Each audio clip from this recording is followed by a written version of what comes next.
Hello बच्चों, कैसे हो।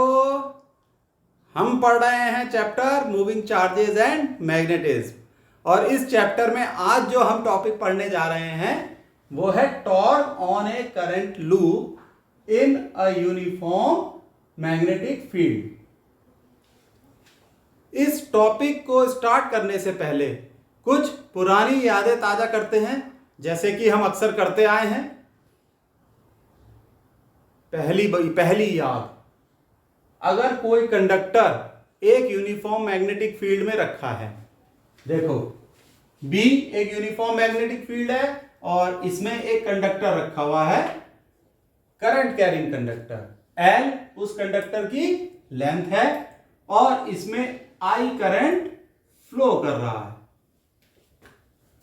तो इस कंडक्टर पे जो फोर्स लगता है मैग्नेटिक फील्ड की वजह से वो होता है F is equal to I B L sine theta.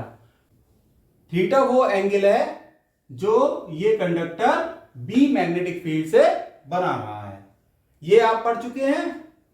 अगर थीटा 90 डिग्री है, थीटा 90 डिग्री का क्या अर्थ हुआ, कंडक्टर मैग्नेटिक फील्ड की डायरेक्शन के परपेंडिकुलर रखा हुआ है, ये 90 डिग्री। तो फोर्स मैक्सिमम होगा क्योंकि साइन 90 1 होता है, तो फोर्स हो जाएगा आई बी एल। ठीक, ये फॉर्मूला हमें याद रखना है इस डेरिवेशन के लिए। तो यहां पर हम लिख लेते हैं F is equal to I B L sine theta. जब थीटा 90 डिग्री होता है F is equal to I B L. चलो, एक तो ये बात हो गई। दूसरी, current carrying loop behaves like a magnetic dipole. यानी कोई भी लूप जो कि करंट को कैरी कर रहा है, उसमें करंट फ्लो कर रहा है। जैसे ये रेक्टेंगुलर लूप है, इसमें करंट ऐसे फ्लो कर रहा है, वो एक मैग्नेटिक डाइपोल की तरह बिहेव करता है। और मैग्नेटिक डाइपोल मूवमेंट क्या होता है, एम क्या है, मैग्नेटिक डाइपोल मूवमेंट, ये बराबर होता है आई इंटू ए। आई तो करंट फ्लो कर रहा है, ए इस डाइपोल इस लूप का एरिया होता है। जैसे ये रेक्टेंगल है तो इसका एरिया क्या होगा, लेंथ इंटू ब्रेथ। मान लो ये एल है और ये बी है, एरिया हो गया ये। अगर कोई सर्कुलर लूप है तो एरिया हो जाता है पाई आर स्क्वायर। ठीक, ये बात भी आपके समझ में आ गई। एक ये फॉर्मूला लिख लो, magnetic dipole movement is equal to I into A. तो ये तीन फॉर्मूले यहां डेरिवेशन में काम आएंगे। इन्हीं को आधार बना के हम टॉर्क निकालेंगे। ठीक है बच्चों, चलो अब असली काम करते हैं टॉर्क निकालने का। बच्चों, ये एक यूनिफॉर्म मैग्नेटिक फील्ड है, मैग्नेटिक फील्ड है बी, और इस यूनिफॉर्म मैग्नेटिक फील्ड में एक रेक्टेंगुलर लूप रखा गया है पी क्यू आर एस। ये है पी क्यू आर एस, और इस रेक्टेंगुलर लूप में करंट फ्लो कर रहा है आई एंटी क्लॉकवाइज डायरेक्शन में। सही है बच्चों, आई करंट फ्लो कर रहा है एंटी क्लॉकवाइज डायरेक्शन में। पी क्यू और आर एस की लेंथ है एल, लिख लेते हैं हम P Q R S equal to L. और ये आपका S P and Q R, S P and Q R is equal to B. S P equal to Q R equal to B. Loop की हर side एक current carrying conductor की तरह है। चार साइड है ना रेक्टेंगुलर लूप की, और कोई भी करंट कैरिंग कंडक्टर जब मैग्नेटिक फील्ड में होता है तो उस पर फोर्स लगता है। तो वो फोर्स हम बना लेते हैं रेड मार्कर से। देखो, ये तो हो जाएगा आप पे आपका फोर्स, ये F1, इधर वाली आर्म पे हो जाएगा F2, इस आर्क पे हो जाएगा अपवर्ड F3 और इधर हो जाएगा डाउनवर्ड F4। बच्चों आप ये तो नहीं सोच रहे कि हमने फोर्स की डायरेक्शन इस तरीके से क्यों ली है? भाई हमने फ्लेमिंग लेफ्ट हैंड रूल लगाया है, याद है ना? चलो इस पे लगा के देखते हैं क्या कहता है ये रूल। इसमें हम अपने लेफ्ट हैंड का इस्तेमाल करते हैं। थंब होता है फादर, ये फिंगर हो गई मदर और ये चाइल्ड, FMC। अब इसको पहले लेटर से देखो, F for force, M for magnetic field और C फॉर चाइल्ड। नहीं पहले लेटर से देखो, F for force, M for magnetic field, C for current. सही है। अब हमें डायरेक्शन पता है करंट की और मैग्नेटिक फील्ड की। करंट है अपवर्ड, यानी करंट की उंगली है ये अपवर्ड, मैग्नेटिक फील्ड की उंगली है ये मैग्नेटिक फील्ड, करंट। तो थंब क्या होता है? फोर्स की डायरेक्शन, यानी कि अंदर की तरफ। ये जो बोर्ड है ना, इसके अंदर की तरफ फोर्स लगेगा। इस वाले साइड में देखो RQ, करंट है नीचे, ठीक, करंट है नीचे, मैग्नेटिक फील्ड ये, current magnetic field, force outward, board से बाहर की तरफ। आ गई बात समझ में? बोर्ड से बाहर की तरफ। RS में देखें, करंट ऐसे जा रहा है, मैग्नेटिक फील्ड ऐसे, देखो करंट ऐसे और मैग्नेटिक फील्ड ऐसे, तो फोर्स अपवर्ड। इसी तरीके से PQ में फोर्स डाउनवर्ड, क्योंकि करंट इस डायरेक्शन में। ये बात समझ में आ गई? Fleming left hand thumb rule समझ में आ गया बच्चों? अब बच्चों ये खास बात समझने लायक है कि ये जो फोर्स है F3 और F4, इनका लाइन ऑफ एक्शन सेम है और ये दोनों अपोजिट डायरेक्शन में लग रहे हैं। F3 और F4 line of action same है, अपोजिट डायरेक्शन में लग रहे हैं। इनकी वजह से कोई टॉर्क प्रोड्यूस नहीं होगा। और F1 और F2 की बात करें तो इनका लाइन ऑफ एक्शन अलग अलग है, डायरेक्शन अपोजिट है पर लाइन ऑफ एक्शन अलग अलग है। इस फोर्स की वजह से टॉर्क उत्पन्न होगा और यही टॉर्क हमें निकालना है। लेकिन इससे पहले ये समझो कि ये लूप मैग्नेटिक फील्ड में लगा हुआ रखा कैसे है। पहली बात तो ये देखो, मान लो ये मैग्नेटिक फील्ड की डायरेक्शन है, दिख रहा है ना कैमरे में? ये डायरेक्शन है, पॉइंट कर रहा है मैग्नेटिक फील्ड की तरफ। अगर ये लूप ऐसे रखा होता, इसका क्या अर्थ हुआ कि लूप बिल्कुल परपेंडिकुलर है मैग्नेटिक फील्ड के। लूप के ये 4 कंडक्टर्स की फॉर्म में काम कर रहे हैं। ये 4 साइड्स हैं लूप की और ये चारों साइड्स परपेंडिकुलर हैं मैग्नेटिक फील्ड के। उस केस में इस वाली साइड पे अपवर्ड फोर्स लगेगा और इस पे डाउनवर्ड, ठीक, इस साइड पे अपवर्ड, इस पे downward. Line of action same होगा तो क्या होगा? एक ऐसे खिंचाव होगा, लेकिन टॉर्क नहीं लगेगा। खिंचाव होगा, टॉर्क नहीं लगेगा।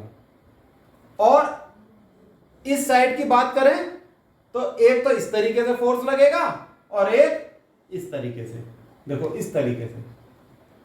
तो दोनों फोर्सेस का भी लाइन ऑफ एक्शन, इन दोनों फोर्सेस का भी लाइन ऑफ एक्शन सेम होगा, तो वही खिंचाव तो उत्पन्न होगा, इस तरीके का खिंचाव, लेकिन किसी भी तरीके का टॉर्क नहीं लगेगा अगर लूप परपेंडिकुलर है मैग्नेटिक फील्ड के। अब आप ध्यान से देखो, हमने लूप, ये जो करंट लूप है, इसको परपेंडिकुलर नहीं रखा, हमने इसे, ये जो एक्सिस है इस पे थोड़ा सा ऐसे घुमा दिया, थीटा एंगल पे घुमा दिया। आई बात समझ में? और ये डायरेक्शन है मैग्नेटिक फील्ड की, सही है? ये मैग्नेटिक फील्ड की डायरेक्शन है। तो इस केस में आप देखो, ये जो फोर्स लगेगा F3 और F4, ये तो इस लूप को खींचेगा, क्योंकि इसका लाइन ऑफ एक्शन तो सेम होगा। लेकिन इन दोनों साइड्स पे देखो, इन दोनों साइड्स पे थोड़ा सा फोर्स का लाइन ऑफ एक्शन बदल गया। एक में लग रहा है ऐसे, इस तरीके से, ठीक, दूसरे पे लग रहा है इस तरीके से। लाइन ऑफ एक्शन बदल गया फोर्स का, ठीक। ऐसे करके दिखाता हूं मैं आपको। ये मैग्नेटिक फील्ड है आपकी तरफ, इस तरीके से लूप को थोड़ा सा घुमा दिया, ठीक। यहां पर फोर्स ऐसे लग रहा है, इस वाली साइड में फोर्स ऐसे लग रहा है। फोर्स का लाइन ऑफ एक्शन अलग है, इसलिए टॉर्क प्रोड्यूस हो रहा है। समझ गए? फोर्स का लाइन ऑफ एक्शन अलग है, इसलिए टॉर्क प्रोड्यूस हो रहा है और लूप ऐसे टॉर्क की वजह से घूम जाएगा। बस हमें यही टॉर्क निकालना है। हाँ गई बात समझ में? चलो दोबारा तो समझाने की जरूरत नहीं है। अगर नहीं आ रही है 2 मिनट का वीडियो पीछे ले जाओ और फिर से देख लो, बात ज्यादा क्लियर हो जाएगी। ठीक है, ले जाओ 2 मिनट का वीडियो पीछे। बच्चों मैं टॉप व्यू बना के आपको थोड़ा और बेहतरीन तरीके से समझाना चाह रहा हूं। देखो गौर से देखना, ठीक है। आप कहोगे सर तो पीछे ही पड़ गए हैं, लेकिन समझ में आ जाएगा, मजा आ जाएगा आपका। क्योंकि ये जो कंसेप्ट है ना टॉर्क वाला, यही गैल्वेनोमीटर में यूज होता है, यही इलेक्ट्रिक मोटर में यूज होता है। चलो वो बात की बात है, पहले इसे समझ लेते हैं। जैसे मैंने कहा कि ये जो लूप है ये मैग्नेटिक फील्ड में इस तरीके से सीधा नहीं रखा गया है, ये हल्का सा ऐसे इंक्लाइन करके रखा गया है, दिख रहा है ना। अब ये तो मैग्नेटिक फील्ड हो गया, मैग्नेटिक फील्ड हो गया। ये हम अब इसका टॉप व्यू बनाएंगे, यानी अब हम इसे ऊपर से ऐसे देखेंगे, ऊपर से तो मैग्नेटिक फील्ड की डायरेक्शन तो ऐसी दिखेगी, और ये जो लाइन है ये वाली, ये ऊपर से ऐसे दिखेगी,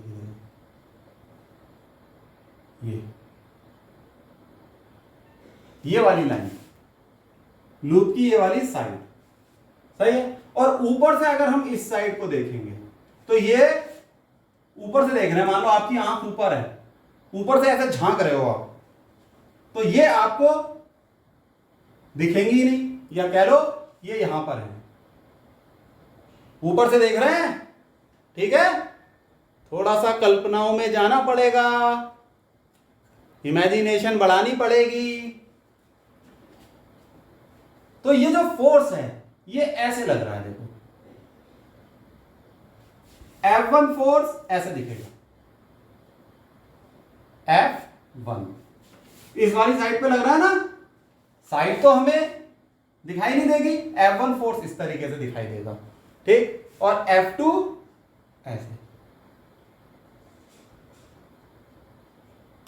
तो बच्चे ये है B, यहां थोड़ा सा करेक्शन कर लो, PQ और RS इसको हम ले लेते हैं B, SP और QR को लेंगे L। ये थोड़ा करेक्शन कर लो, हम SP और QR को L लेंगे और PQ और RS को B लेंगे। ये करेक्शन क्यों कराया? क्योंकि ये जो कंडक्टर है जिसमें फोर्स का लाइन ऑफ एक्शन अलग है, उसे हम L लें, तभी हमारा ये फॉर्मूला जो स्टैंडर्ड है ना IBL, वो हमें बाद में डेरिवेशन करते वक्त याद रहेगा। आई बात समझ में? इसलिए ये करेक्शन कर लो, ये बहुत इंपॉर्टेंट है। अच्छा ये हो गया B। अब परपेंडिकुलर डिस्टेंस क्या होगा? क्योंकि टॉर्क क्या होता है? Force into perpendicular distance. Force तो साहब ये है F1 एंड F2। अभी हम देखेंगे F1 और F2 का मान सेम है, यानी उसकी वैल्यू सेम है। परपेंडिकुलर डिस्टेंस क्या होगा? ये देखो,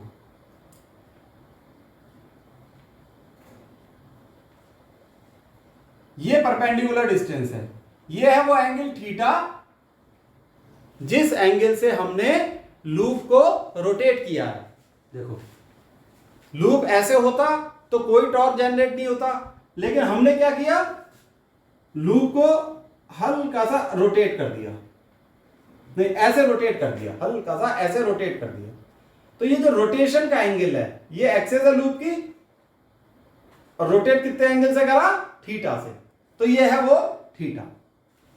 और परपेंडिकुलर डिस्टेंस क्या होगा? ये बी साइन थीटा। ये हमने नोट डाउन कर लिया। लिख लेते हैं, perpendicular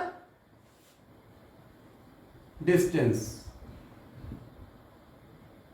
is B sine theta. अब आ जाते हैं अपनी डेरिवेशन पे। F1 और F2 इस पे जो फोर्स लगेगा वो लगेगा IBL, means F1 equal to F2 is equal to IBL। क्यों? ये दोनों करंट कैरिंग कंडक्टर हैं और ये 90 डिग्री एंगल पे प्लेस्ड हैं मैग्नेटिक फील्ड की डायरेक्शन से। देखो कैसे, भले ही हमने इसे रोटेट कर दिया, ऐसे रोटेट कर दिया रेक्टेंगुलर लूप को, ये मैग्नेटिक फील्ड की डायरेक्शन है, तो कंडक्टर और मैग्नेटिक फील्ड की जो डायरेक्शन है वो 90 डिग्री है, इसलिए फोर्स है IBL। इसलिए लिख लेते हैं force F1 equal to F2 is equal to IBL। दोनों फोर्स इक्वल है, इसको F के बराबर ले लेते हैं। अब टॉर्क क्या होता है? Torque is force into perpendicular distance. Force क्या है? F। परपेंडिकुलर डिस्टेंस क्या है? फोर्स तो हो गया F, perpendicular distance B sine theta. B sine theta, सही है बच्चों? F की जगह लिख दो IBL, तो ये हो जाएगा IBL और फिर हो गया B साइन थीटा। तो ये हो गया IBL B sine theta. Length into width is area. Area क्या है? LB। तो टॉर्क हो जाएगा बच्चों, यहां लिख रहे हैं, अब यहां से यहां आ रहे हैं। Torque is equal to IB A sine theta. अब ये I into A, multiplication of current with area is M, तो ये हो जाएगा आपका MB sine theta. MB sine theta यानी कि ये M और B का क्रॉस प्रोडक्ट है। तो वेक्टर फॉर्म में अगर लिखेंगे हम, वेक्टर फॉर्म, टॉर्क की vector form M cross B। देखो बच्चों, ये फॉर्मूला इंपॉर्टेंट है न्यूमेरिकल करने के लिए। तो ये डेरिवेशन है टॉर्क की। तो टॉर्क के कुछ फॉर्मूले आपको ध्यान रखने हैं। एक तो ये फॉर्मूला ध्यान रखना है, ये वाला फॉर्मूला, इसकी वेक्टर फॉर्म, और this M is equal to IA, ये फॉर्मूला भी याद रखना है। तो बच्चों ये है आज की डेरिवेशन, इसे समझो, करो। आज के लिए इतना बहुत है। ठीक है बच्चों, खूब मेहनत से पढ़ो। बाय। और कोरोना से बचो, मास्क लगाओ, सोशल डिस्टेंसिंग का पालन करो। सी यू। और माँ बाप की बात मानो।